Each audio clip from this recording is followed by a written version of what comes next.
Pension किंबा पदोन्नति पाइबेनी 488 वर्ग महाविद्यालय अध्यापक 488 वर्ग महाविद्यालय कार्यरत ब्लॉक ग्रांड अध्यापक और अध्यापिका मानकर चाकरी सर्तावली पदोन्नति और पेंशन व्यवस्था निमंते वर्तमान कौन निष्पत्ति नि एने गृह में लिखित उत्तर रखिंट उच्चशिक्षा मंत्री सूर्यवंशी सूरज एभली उत्तर को नहीं बीजेपी सरकार दोमुहा नीति पदारे पड़ी।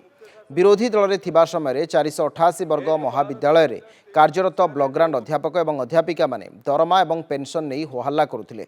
एपरिक तत्कालीन मुख्यमंत्री सेमानंक पई विभिन्न सुविधा कराइथिले बोली बीजेपी अध्यापक मानक मताई आंदोलन करुथिबा नजीर विभिन्न समय भी देखा मिलता। किंतु निजे जेबे सरकार को आसिले कार्यरत ब्लॉक ग्रांड अध्यापक और अध्यापिका मानक संपूर्ण भाव में दूरेई देले बीजेपी सरकार यह धोखा बोली अभियोग करिछि 488 वर्ग अनुदान प्राप्त अध्यापक कर्मचारी समन्वय समिति।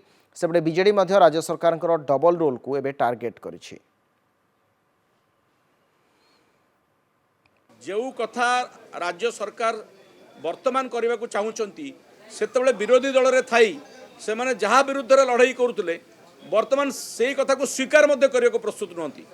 आमर ब्लॉक ग्रांड शिक्षक मान सहित आम समस्त समवेदना रही जिते सब अस्थायी नियुक्ति पाई स्थायी करने दाबी करुँच आम सरकार समय पर्यायक्रमे से विभिन्न सुविधा जोगे दि जाऊला एवं स्थायी करने जो दाबी से रखी से संपर्क में आम सरकार संवेदनशील थे।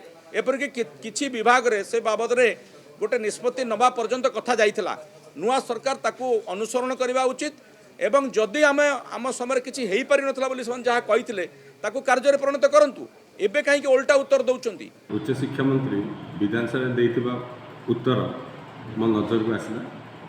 दुखर विषय मुख्यमंत्री उच्च शिक्षा मंत्री आमर दाबी उपरे संपूर्ण अवगत थाई आम सपक्ष में निश्चित न्याय मिलियो बोली कहवा सत्वे एपर्यंत निष्पत्ति नि जाए ना एभलिया उत्तर ठाରୁ दुर्भाग्यजनक आ किछि ना।